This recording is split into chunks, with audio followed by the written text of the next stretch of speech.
नमस्कार माता भगिनींनो, तर माझी लाडकी बहीण या योजनेअंतर्गत तुमच्यासाठी सर्वात मोठी आनंदाची बातमी या ठिकाणी आलेली आहे. तर सध्या महाराष्ट्रातील अधिवेशन सुरू आहे आणि अधिवेशनामध्ये उपमुख्यमंत्री एकनाथ शिंदे यांनी मोठी घोषणा केलेली आहे. आणि ही घोषणा काय असणार आहे याबाबतची संपूर्ण माहिती आपण या व्हिडिओमध्ये पाहणार आहोत. तर यासाठी तुम्ही हा व्हिडिओ शेवटपर्यंत पाहायचा आणि चॅनलवर नवीन असेल चॅनलला सबस्क्राईब करा. तर महिलांनो, सर्वात अगोदर उपमुख्यमंत्री यांनी काय म्हटलेलं ते बघून घ्या. त्यामुळे बघा, एकही पात्र लाडक्या बहिणीला आम्ही लाडकी बहीण योजनेपासून वंचित ठेवणार नाही. तुम्ही किती बोललात तरी तुम्ही तर तेव्हा आता तर म्हणाले 3000 द्या.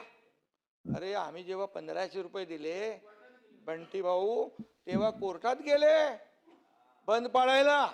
ही योजना बंद पाडली पाहिजे म्हणून तेव्हा मी सांगतो की आम्ही ती योजना सुरू केली, मंजूर केली, पैसे ते खात्यात पाडले, काही पैसे खात्यात दिले.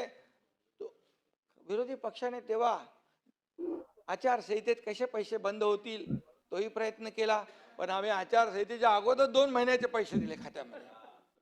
आम्हाला माहित होतं सगळं. म्हणाले कधी देणार 2100 रुपये. मी सांगतो या ठिकाणी तेही देणार, योग्य वेळी आम्ही तेही देणार. एकही शब्द आम्ही खोटा ठरणार नाही. आम्ही प्रिंटिंग मिस्टेक वाले नाही, निवडणूक चुनावी जुमलावाले नाही. आणि त्यामुळे योग्य वेळी शेतकऱ्यांची कर्जमाफी पण होणार.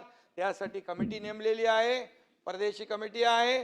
30 जूनला त्याचा अहवाल देणार आहेत आणि त्याच्यानंतर तुम्हाला सांगतो शेतकऱ्यांना देखील आम्ही वाऱ्यावर सोडणार नाही. शशिकांत जी कार्यक्रम करायचं. महिलांना संपूर्ण व्हिडिओ तुम्ही या ठिकाणी पाहिलेला आहे. या ठिकाणी 2 मोठे आनंदाच्या बातम्या तुमच्याकडे आलेल्या आहे. पहिली म्हणजे की 2100 रुपयाचा निर्णय हा या अधिवेशनामध्ये होण्याची शक्यता आहे आणि यामध्ये आम्ही लवकरच निर्णय घेऊ असं सुद्धा उपमुख्यमंत्री यांनी सांगितलेलं आहे. आणि शेतकऱ्याचे जे कर्ज आहे हे पण लवकरच माफ या ठिकाणी होणार आहे. ठीक आहे, तर व्हिडिओ महत्त्वाचा आहे, जास्तीत जास्त शेअर करा आणि पुढील अपडेटसाठी चॅनलला सबस्क्राईब करायला विसरू नका. धन्यवाद.